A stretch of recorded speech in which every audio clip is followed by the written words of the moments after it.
This is America on the Road, winner of the International Automotive Media Conference Gold Medal Award for Radio, and now in its 24th year on the air. Thanks for being with us as we bring you the latest automotive information from around the world. A global automaker has just unveiled a premium battery electric sedan that could make the Tesla Model S old news, so we'll tell you all about that and many other things from the Shanghai Auto Show. America on the Road is brought to you by Mercury Insurance and DrivingToday.com. If you're looking to save some money, you should switch to Mercury for your auto and home insurance.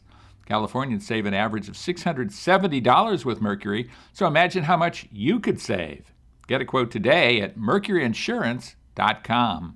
Hi, I'm Jack Nerad. With me is co-host Chris Teague. Chris is based in Maine. He tells me that the weather is glorious in Maine today. Tell us all about it, Chris. Spring is here, I guess. Maybe a little bit late, although it's snowing in some parts of the state and probably closer to Detroit today too, I think. So I don't want to brag too much because it always bites me in the rear when I do. Yeah, well, we're coming to the end of April, and I think that's an iffy time. It was certainly an iffy time for me in Chicago area. It could be 80 degrees or it could be 30, and you never know. And from one day to the next, that will happen. But there you go. Yep. So Chris writes for, among others, DrivingToday.com, Forbes.com, and several other auto-related websites. And I write for those two sites, jdpower.com, autobytel.com, a bunch of others as well. I'm also vice president of the North American Car of the Year jury. So I have that going for me, a nice responsibility to have. This week, our special guest is Dustin Krause. Dustin is director of eMobility North America for Volkswagen. He just completed an epic cross-country trip. I know it was epic because I talked to him about it. In the Volkswagen ID.4 crossover utility, I managed to catch up with him on about the last leg of his journey, and he had some interesting things to say about what he was doing. Going out there across country with somebody else's credit card is always a good thing, and Dustin encountered that and had some fun with it, proving that you could drive cross country in an electric vehicle. In the road test segment, Chris, you will take a detailed look at what vehicle? The 2021 GMC Canyon AT4. Was that involved in this removal of brush and stuff you were talking to me about before we went on the air, or is that entirely separate from that? No, it actually played a big role in my spring cleanup. I'll talk a little bit more about that later on. Yeah, so we have that. It's kind of all trucks this time around. I have the monster of all trucks, the Apex Predator, the Ram 1500 TRX. We have certainly talked about it on the show before, but I just did about 700 miles in the vehicle over the course of about 3 or 4 days, so there is a lot to talk about. So we shall do so when we come to the vehicle review portion of the program.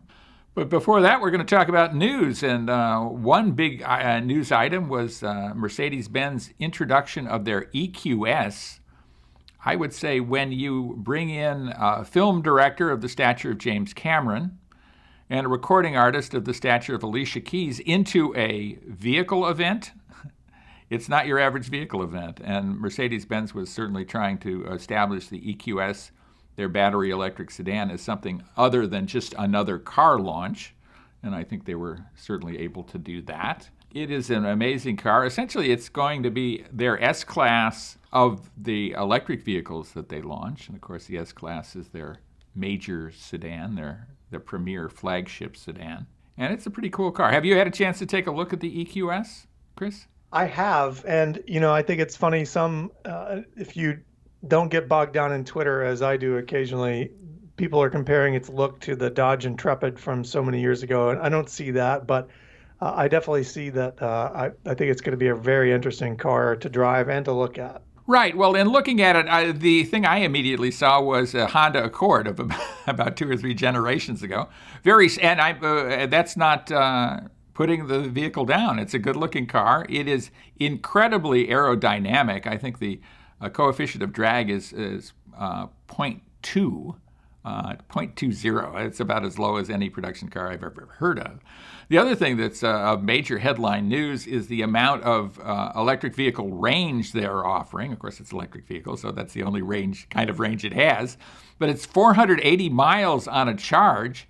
I mean, if you've got 480, essentially 500 miles or so, that's probably all any of us are going to do. I must admit, I put in a few 1,000-mile days in conventional cars, but I think having something like 500-mile range really takes range anxiety totally out of the program. What's your thoughts on that, Chris?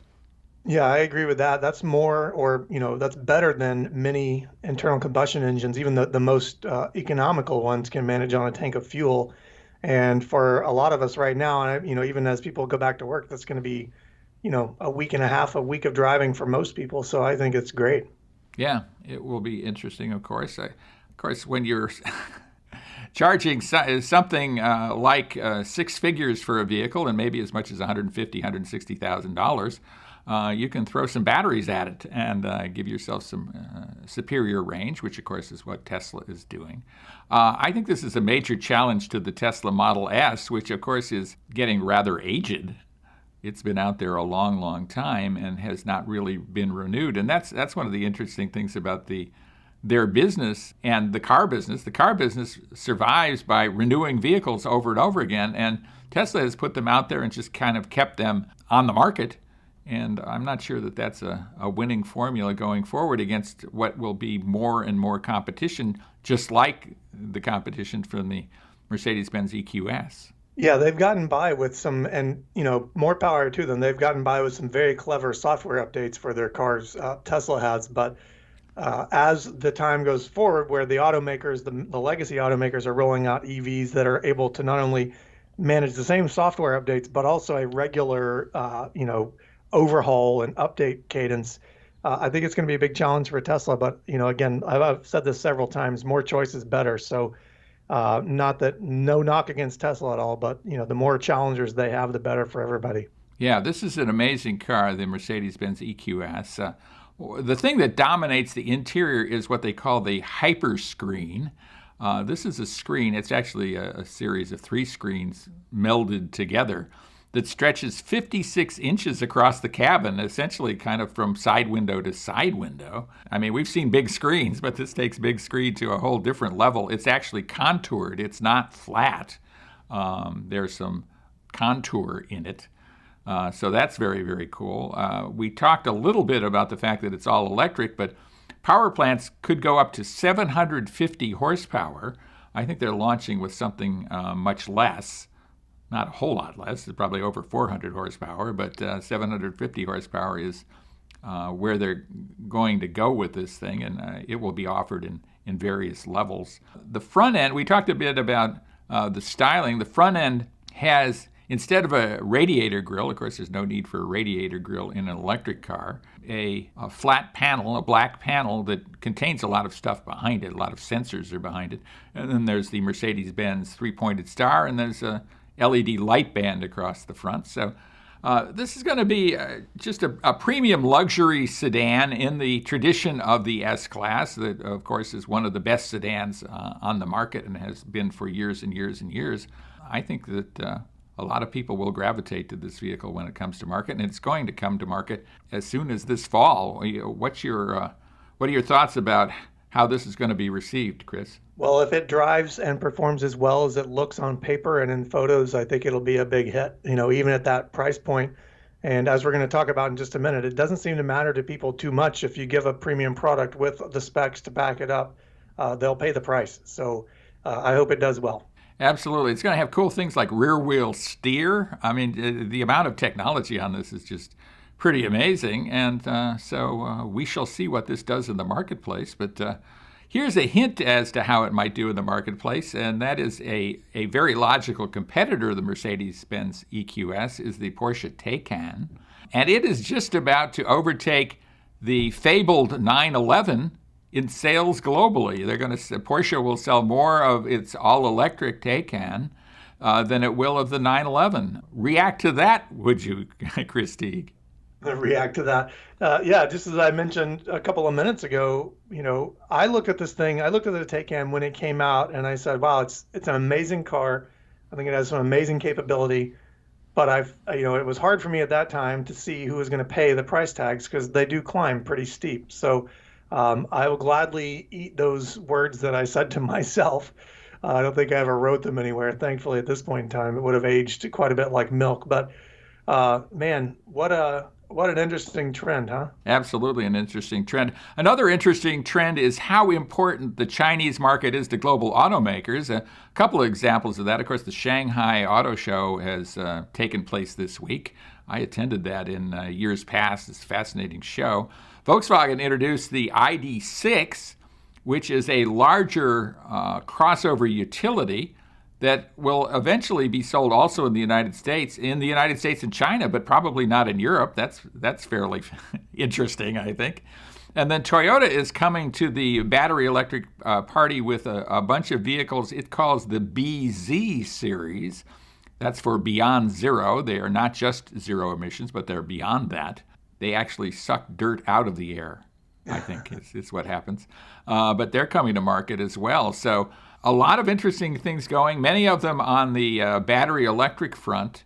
And the big question is, where are the battery electric buyers? We'll find out whether that happens or not, right? Yeah, I hope they show up because I would love to see some encouragement for automakers to continue. You know, the explosion of cars that we're going to see in the next 6 months, electric cars. I hope it continues. Absolutely. Well, it's fascinating for us as car testers and car evaluators, and we can't wait to drive a lot of these new vehicles that have just been introduced. And when we come back, we will be driving for you and telling you all about two very interesting trucks.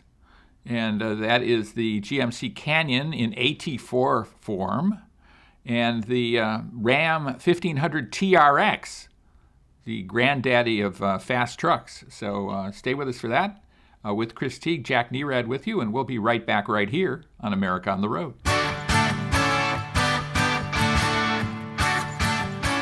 Welcome back, everybody, to America on the Road. With Chris Teague, Jack Nerad back with you. We're so glad you're with us. We really do appreciate you joining us here on America on the Road. If you like the show, please pass it along to a friend or neighbor or just somebody you meet walking down the street. We'd love to have them share the joy here on America on the Road. And we're going to share some joy about a couple trucks that we tested this week. Chris, tell us a bit about the GMC Canyon that you tested this week. Yeah, I spent the week in the GMC Canyon AT4. So the AT4 trim itself is an off-road, sort of more rugged trim for the Canyon. It's got 17-inch wheels and 31-inch Goodyear Wrangler tires, off-road suspension, four-wheel drive, transfer case skid plates, and so on. And the thing that I want to say just to start this whole segment off is that, you know, I drove the TRX a couple of months ago, and I've driven, you know, every other full-size, mid-size pickup truck out there. And we talked about this last week with the Hyundai Santa Cruz. I think the trucks, the size of the GMC Canyon, the Ford Ranger, Toyota Tacoma, I think those are more truck than most people will ever need, and more truck than I certainly would ever need. And that's given that I've been hauling, I would say probably, you know, a few thousand pounds of lumber and brush and things around over the past few days. So it was more capable than I thought it would be in those situations. You know, sometimes with the payload rating, you can definitely overload a smaller truck like that, but it got the job done and admirably. And I think that it should be a testament to the midsize and the small pickup trucks, especially with Ford coming with the Maverick soon and the Hyundai Santa Cruz coming out. What do you think, Jack? I absolutely like the idea of smaller pickup trucks, and at the same time, I'm not sure that the typical pickup truck buyer thinks there is such a thing as a pickup truck that's too big. The 1500 TRX that I was driving is just an immense truck. I mean, it's a lot bigger than the Ram 1500, and I'll tell you about that. And it's not just for capability, but I think there's bragging rights involved. I think people really profile with a big pickup truck, and I don't think you can replace that part of it with a smaller truck. You know, I'd love to have a mid-sized pickup truck. I just think they're so useful and handy, and they're garageable and all that stuff that the GMC Canyon is. But I'm not seeing the enthusiasm for that you see for the larger trucks. Yeah, I'll buy that. And I think, you know, there's nothing quite like riding above traffic, but the Canyon's a good size for my family, my use, and a lot of others, I think, too. But in any case, this truck featured it's an upgraded V6 engine. So it's a 3.6 liter V6, a 308 horsepower through an 8-speed automatic gearbox. And I mentioned this the last time I drove the Canyon. But this is one smooth riding pickup truck, and it's one of the things that I was extremely surprised with getting behind the wheel of this after having driven the Ranger and even the Canyon's sort of corporate cousin, the Chevy Colorado. It really soaks up the bumps, and the V6 engine is more than powerful enough to get up and go. The larger off-road tires probably play a part in that. You know, we're looking here in Maine. We're well into spring, and everyone's well aware of it, but the roads are still kind of torn up from the plows over the winter, and this truck really just tackled all of it with ease. Inside this, it had a leather seat upgrade, an 8-inch touchscreen with Apple CarPlay, Android Auto, navigation. Also had heated seats and a heated steering wheel.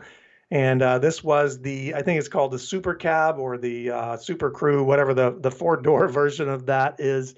But plenty of interior space for 4 people, 2 kids in car seats. Headroom is perfect. The only thing I would advise against is if you have kids and you're buying any truck or SUV and your kids like to be independent, you might have to help them get in and out. That's been one of the big sort of points of contention with my 4-year-old, is that she doesn't want help, but she can't get in without it. So all around, you know, for the price point, this truck starts at around $40,000 with options. Mine checked in just around 45.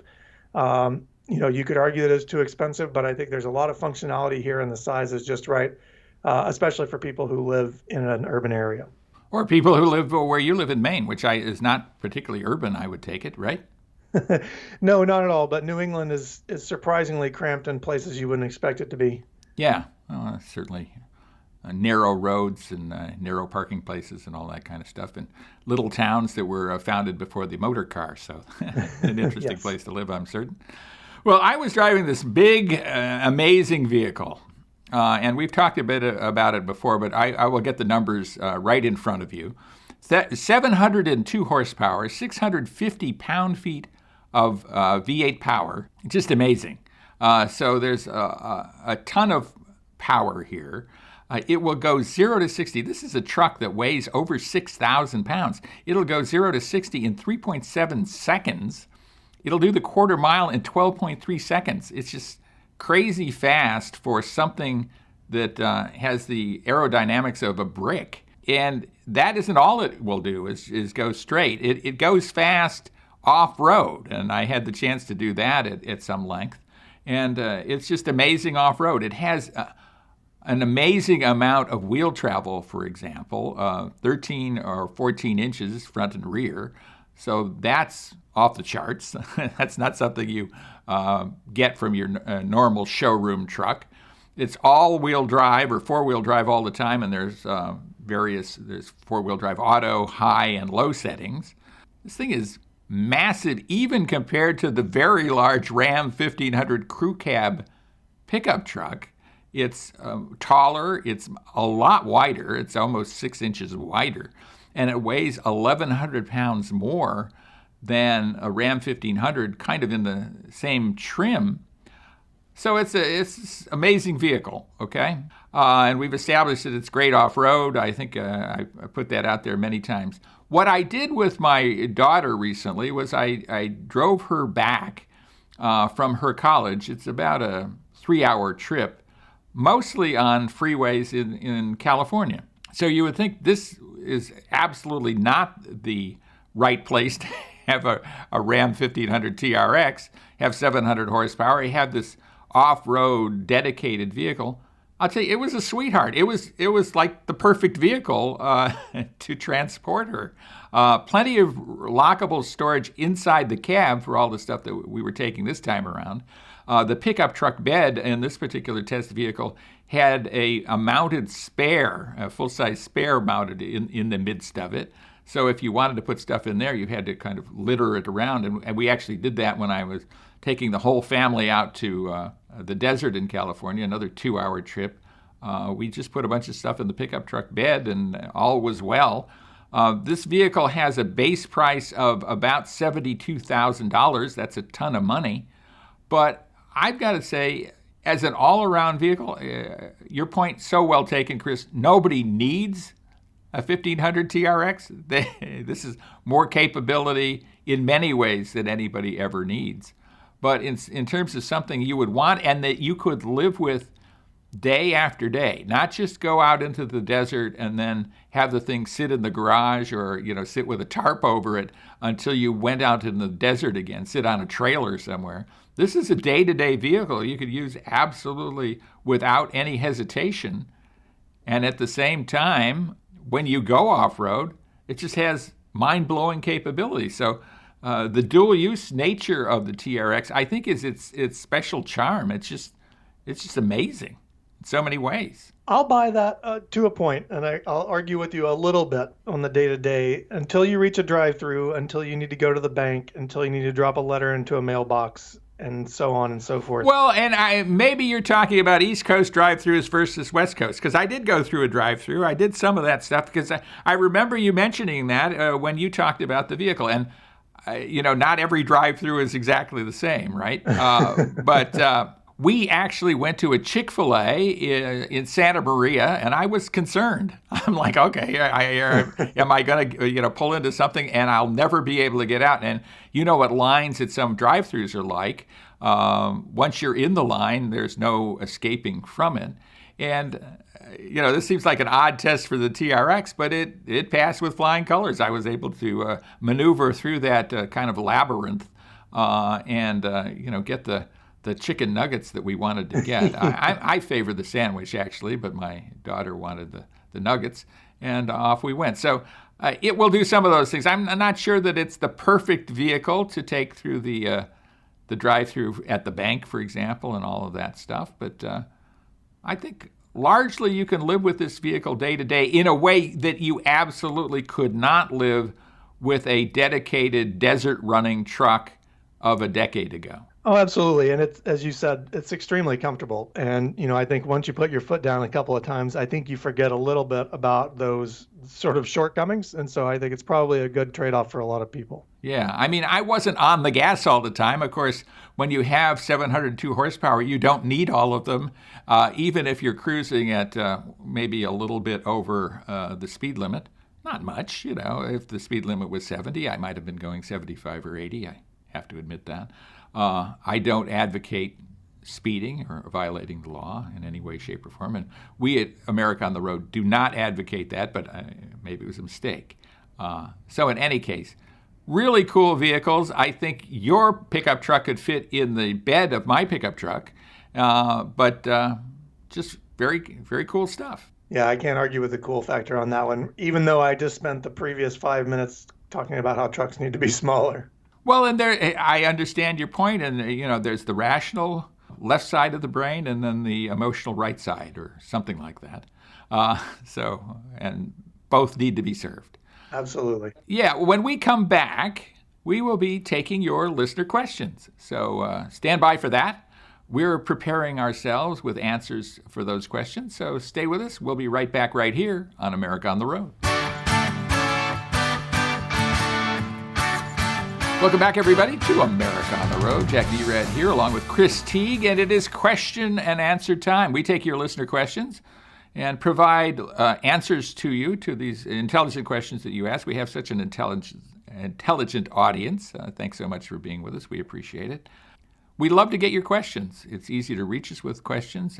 Just send them to editor@drivingtoday.com, editor@drivingtoday.com, and we'll ask the question and try to answer it on an upcoming show. But here's a question that came in during the week, and it's a fascinating question. I want to look forward to kicking this around a little bit.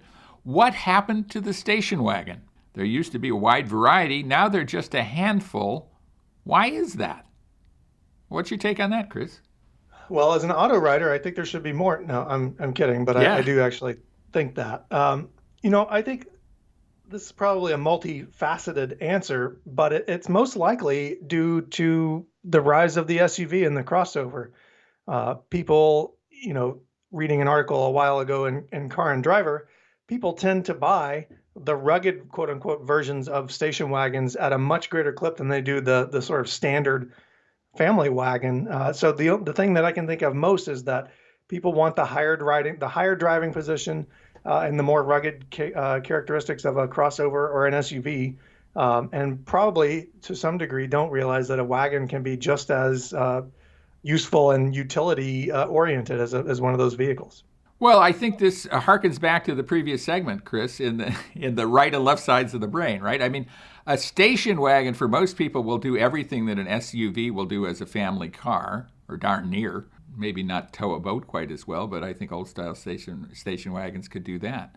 But it's how you picture yourself. And I think when we started to see four-door sport utility vehicles, and I'm old enough to remember when there weren't very many, and the Jeep Cherokee was among the first, and then the Ford Explorer really kind of put that on the map with a four-door version of that.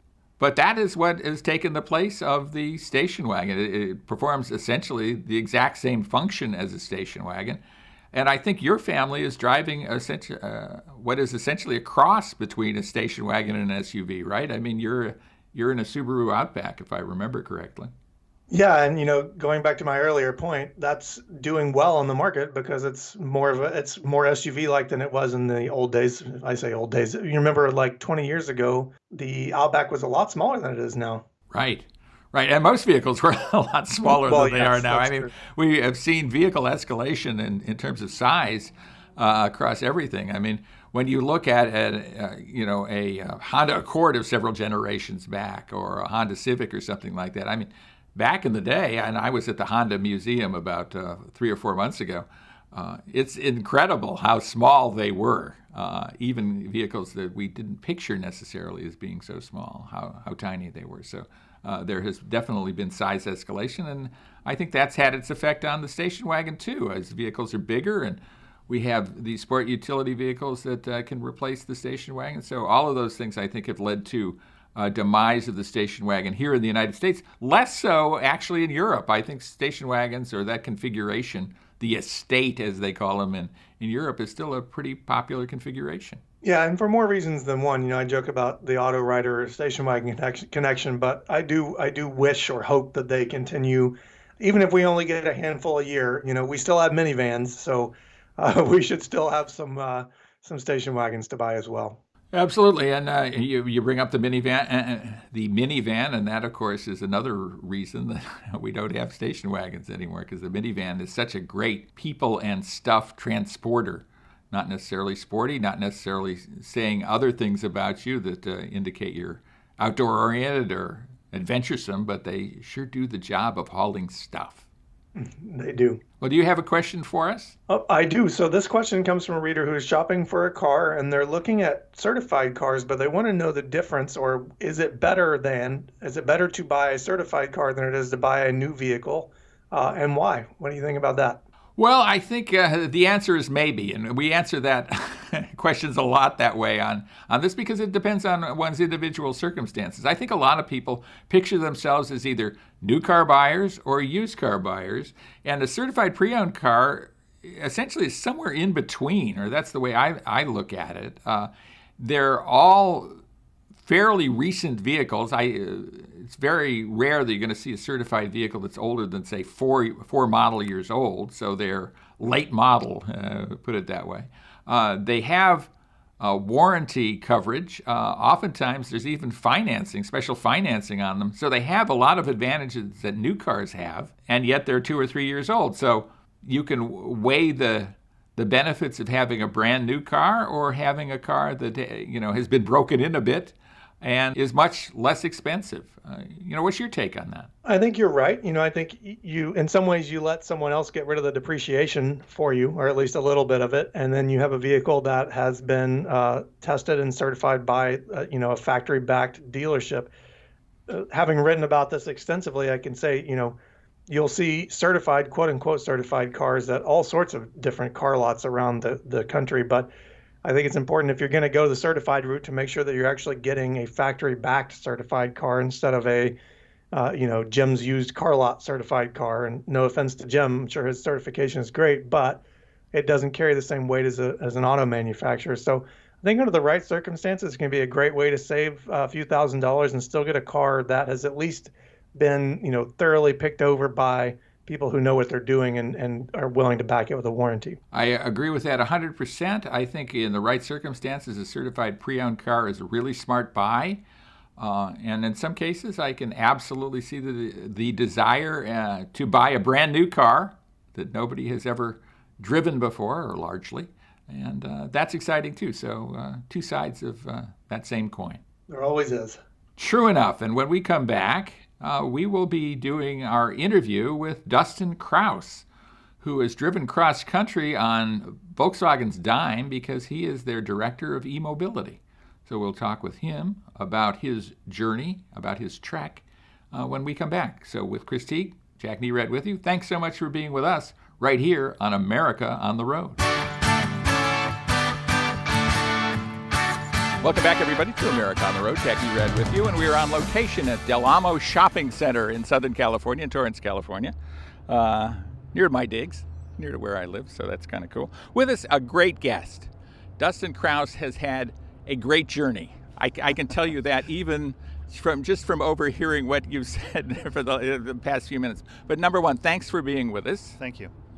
You're the director of eMobility of North America for Volkswagen. Mm-hmm. And tell us a bit about your adventure, why you're here today and why we're standing in this parking lot on a Sunday morning. Yeah, well, first of all, thank you for having me on the show. We have been driving across the country in our new ID.4 EV, really just to show the capability of the car. Something that we think is important with this vehicle is that it's a compact SUV that can go anywhere and at zero emissions. But it also can do that at zero cost too, using the Electrify America DC fast charging network. And now that network has grown to over 500 locations nationwide, and we wanted to prove the car's capabilities. So we've driven from New York the long way, over I think just about 7,000 miles now, and now just made it to Torrance, California this morning, and we're actually going to be continuing our journey up into San Francisco and Sacramento over the next few days.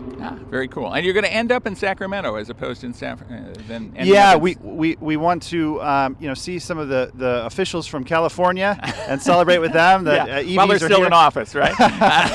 Hey, we definitely want to take the opportunity to really go as far as we can. We were even talking, we were having so much fun on the trip, it's like, should we even go farther? So it's just been a wonderful trip so far. I think we've learned a lot and having fun. ID.4 is still probably a new name for a lot Yeah. of our listeners. Tell us a bit about the car and then we can... Sure. So the ID.4 is a compact SUV, probably similarly sized to what you see from a Honda CR-V or a Toyota RAV4. So if you know those products that are out there, that's going to be a similar size to those. Ton of room inside, very comfortable car, all electric, range of about 250 miles. Really sporty car and great for a road trip. We've included 3 years, like I said, of free charging with Electrify America. And what we set out to do with the ID.4 is to really allow for the transition into an EV to be really easy. So if you are driving an internal combustion car now, moving into an ID.4 is going to be pretty simple. What we really tried to do is solve the three big kind of hurdles to someone purchasing an electric car. The first one being the price point. Electric cars up until this point have been pretty pricey. Right. This car starts at under $40,000, and with the federal tax credit, be $32,500, and then there's state credits in California and other places that would even bring it below $30,000. Second thing, range, 250 miles, like we already said. And the third thing is, where do I charge? And now that we have a large network of charging, we include that in the price of the vehicle. That really should take away any of the hesitance to move to an EV. What did you learn about the vehicle during the trip? I mean, you've spent thousands of miles in it now, or a couple thousand miles, or close to it, I imagine. Yeah. What'd you learn? Well, I think the first thing is that it's super comfortable and you don't have to worry anymore about charging. You can just kind of set off on your voyage. Now, very rarely are you going to drive more than 250 miles in a day with not knowing that you're going to make that trip. So, you'll know where to charge and where you're going. But, we haven't worried much about, where we're going to stop. There's so many stations now. They're about 90 miles or 120 miles apart, so very easy for the ID.4 to do. And we've really taken some detours. We've decided to change the route. We went through Marfa, Texas the other day. Yesterday we were in Joshua Tree. We were actually supposed to be in San Diego. So we've surprised some people and done some different things like you would on a road trip. Yeah. And which is interesting because I think that's the question people have, right? Mm-hmm. People buy a vehicle not for what they do every day necessarily, but for what they might do sometime, Exactly. Right? And that comes into play with SUVs. Yeah. A lot of people don't need that for commuting every day, but they want to have that. With the ID.4, you might take that road trip, and the question is, can I do that? Yeah. right? And so that's a reason, I'm sure, why you're doing what you do. Absolutely. So tell us a bit Yeah, about that. we're out here pounding the pavement. We want to talk to as many people as we can and really show them that this is possible and do it. I'm out here doing it myself. The thing that has also happened too is the cars started to really kind of gather a crowd. It seems like everywhere we stop, people are like, I keep hearing about this new VW, and that's what you really have to do. Having someone see the car in person, even getting behind the wheel or test driving, that's really the proof point. It's like, I'm old enough to remember when cell phones really came into be, and when I was a kid, like going to the computer lab, that was like a treat. Now computers are everywhere. So seeing those transitions, we're going to see a transition into electrification that same way. As people really get behind the wheel and they experience it for the first time, it clicks. Yeah. Well, tell us a bit about the driving experience, because it's still something that most people have not experienced, and it is different. It's different largely, I think, in a good way, but tell us what you found. Yeah, well, with an electric car, you have instant torque, so it's very peppy. It's fun to drive, and because of the architecture of the vehicle, it's like a skateboard design. All of the componentry is really underneath the vehicle. The battery pack is in the floor, so it's very planted feel, great handling. And because of the battery pack in the floor, there's a ton of space inside too. Another thing that's been great is one of the features that we love on a road trip is the car actually has massaging seats. And so if you're on a long trip, to turn those on is wonderful. We've been through every kind of weather you can imagine. We were in Chicago in a snowstorm, so we turned on our heated seats too. We've had some beautiful weather throughout Texas, moving into Arizona and California. We have a large panoramic glass roof. So it really has all the makings of sort of the perfect package for a car that can work for just about everybody. If there was a typical day on your trip, describe it to us, would you? I mean, how far you went, what you plan to do, and tell us a bit about your stops too. Yeah, so what we tried to do is along the route that we went, we tried to see the things that we've always wanted to see. Hey, we're out on the road. Might as well. Might as well. One of the things a place that I've always wanted to visit actually is Columbus, Indiana, because I'm really into mid-century modern architecture, and it's one of the meccas for that. So we went all over Columbus, Indiana, checked that out, and that day we drove about 500 miles. We drove out of Chicago to Louisville and all over Indiana. So we were generally stopping once, maybe twice at one of these DC fast charging stations and then plugging in at our hotel. I think that's the other thing that people need to realize, that most hotels now have at least one or two EV charging stations. So to be able to plug in there and while you sleep, the car gets full again and you're back on your journey. So it's really been just a really pretty easy trip and fun. Talk a bit about the quick charging, the Yeah. DC charging, the rapid charge along the way. How does that work? Yeah, so we're actually at a DC fast charging location right now. The ID.4 is capable of charging at 125 kilowatt. And that means almost nothing to anyone, right? But what doesn't mean much to me. Right. What it really means is that the car from 5% to 80% can charge in about 38 minutes, okay?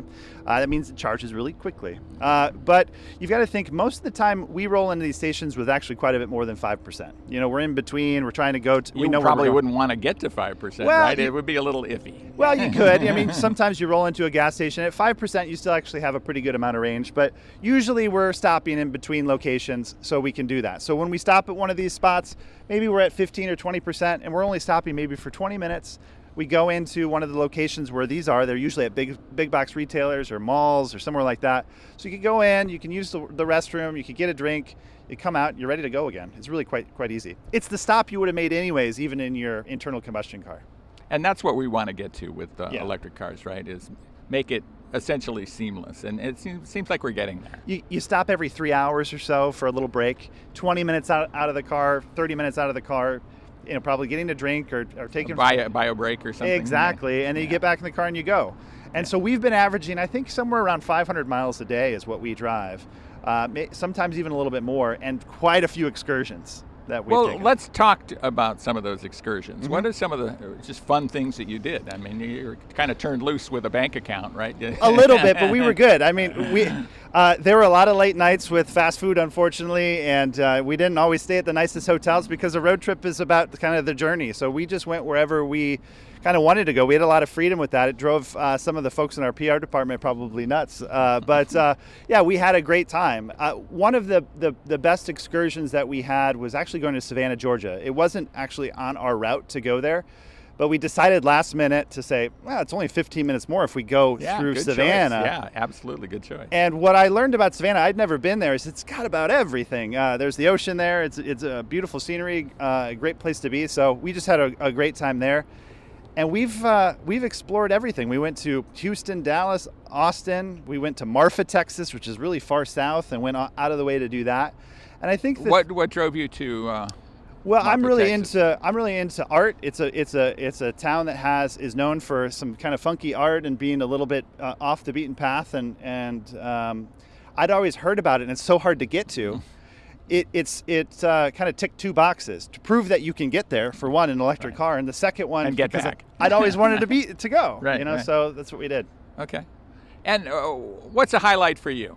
What was one of the major highlights? I would say yesterday was a big highlight for us. We went to Joshua Tree National Park, and what was great is there were a lot of VW people there.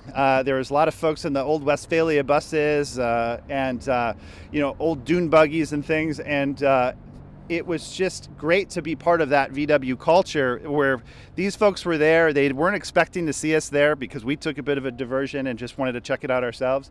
And then it seemed like we all kind of got together and celebrated this new product. And you can see that even these guys and gals that are into the classic VW products are really excited about the ID.4. Many of them already had reservations on the product and are waiting to get theirs. So it's just a great sign and makes me feel like, hey, we're headed in the right direction. Yeah, well, Volkswagen certainly made a big pivot toward EVs, right? So tell our listeners a bit about that. We've talked a bit about it on the show, but give us your take on that whole thing. Well, I think it's for us, I think, the future is pretty clear with electrification really being the path.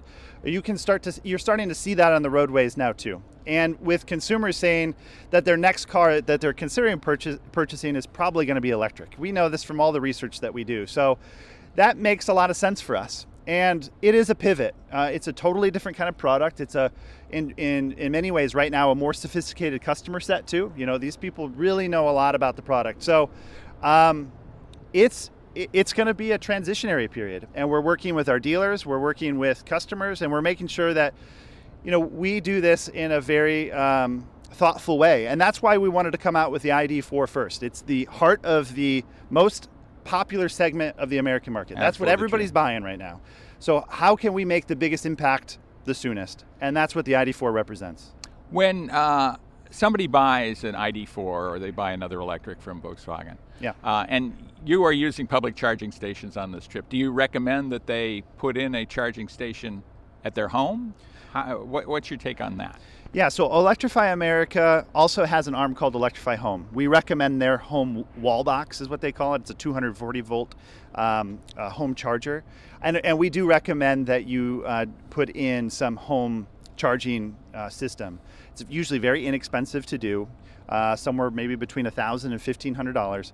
And then the J1772 connector, the connector type that goes into the car to charge it, is universal. So if you have a Volkswagen, or if you decide to, grow the family of vehicles and have more electric cars, they will all work with anything. Mm-hmm. Makes sense. Makes sense. And then operating it becomes different for you, right? Because we're used to gas stations, and you run down to a quarter tank or something like that, and then you fill up. But if you have charging at home, you don't do it that way, do you? Exactly. I mean, you really wake up with a full charge every day. You don't have to ever really worry about it, and it saves you so much time, actually.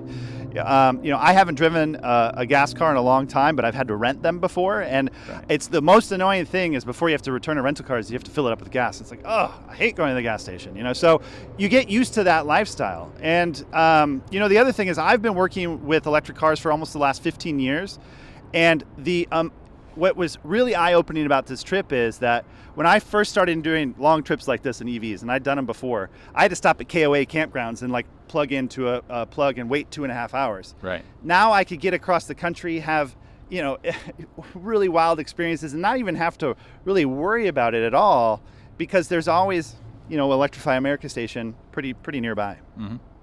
What makes the ID.4 a Volkswagen as opposed to just another electric vehicle? Well, I think it's just extremely friendly. When you look at it, it's welcoming, it's accessible, the price point's accessible, but just the car itself, you get in, you don't need an encyclopedia to figure out how to use it. It's very intuitive. So you can get in the ID.4 and without, really knowing much about EVs, be able to get around. And we've put the car together in a way that will make transitioning to an EV simple. And that's what Volkswagen for the longest time has been all about. How do we really change mobility? I think we've done it before. We did it a long time ago in America in the 1960s, and we were kind of a counterculture brand. And we have that opportunity to do that again and really change mobility in terms of e-mobility this time. Mm-hmm. Makes all the sense in the world, absolutely. What is your recommendation to somebody who is taking an ID.4 on a long trip? What should they be thinking about? What should they be doing in terms of planning? Or do they have to plan? I think that it's becoming, it's getting to a point where you don't have to plan much. What I would tell someone that wants to do a trip like we've done is just be sure that the place that you're looking to stay, if you're going to stay in a hotel, has charging. On the road charging really is not going to be a problem. They're really all over the USA now, and they connect the country. But one of the best things for us is when we get to the hotel at night, we're usually pretty low. We plug in and we wake up the next morning, just like we would at home with a full charge. So I would tell someone just to make sure that the hotel that they're at has public charging, and that's really about it. The DC fast charging network is there, and it's very easy to use. You use it actually very similarly to how you'd use a gas station. Yeah. What should I have asked you that I haven't, Dustin? Let me see.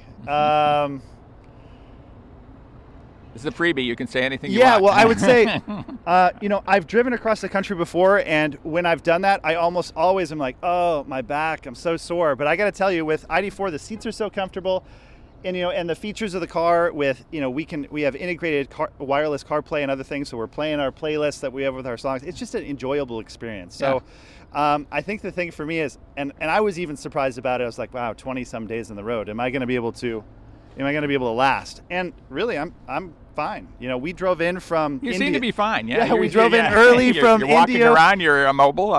Indio, California this morning, early. We got here just fine. So I would say, ask how I'm doing, and I can tell you I'm doing great. And we're literally at the point, should we even go farther? Maybe we drive back, I don't know. But I think we'll see. Yeah, very, very cool. Well, find a cool place in Sacramento. We'll try. You'll certainly find some cool places in San Francisco. I have no doubt about that.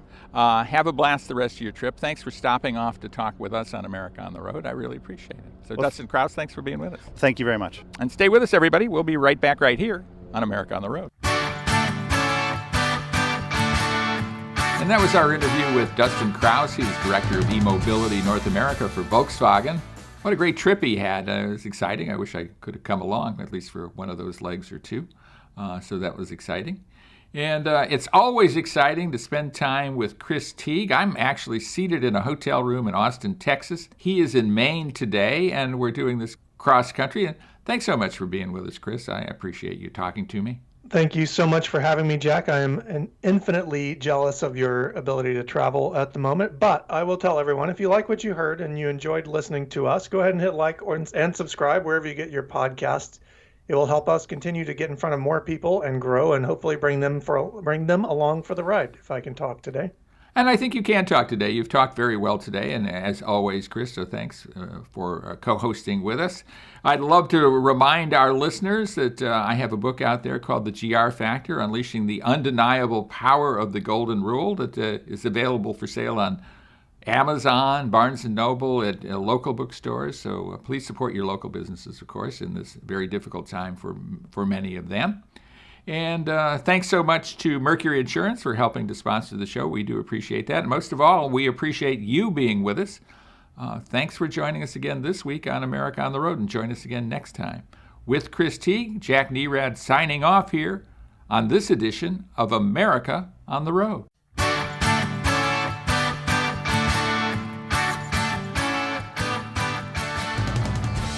If you're looking to save some money, you should switch to Mercury for your auto and home insurance. Californians save an average of $670 with Mercury, so imagine how much you could save. Get a quote today at mercuryinsurance.com.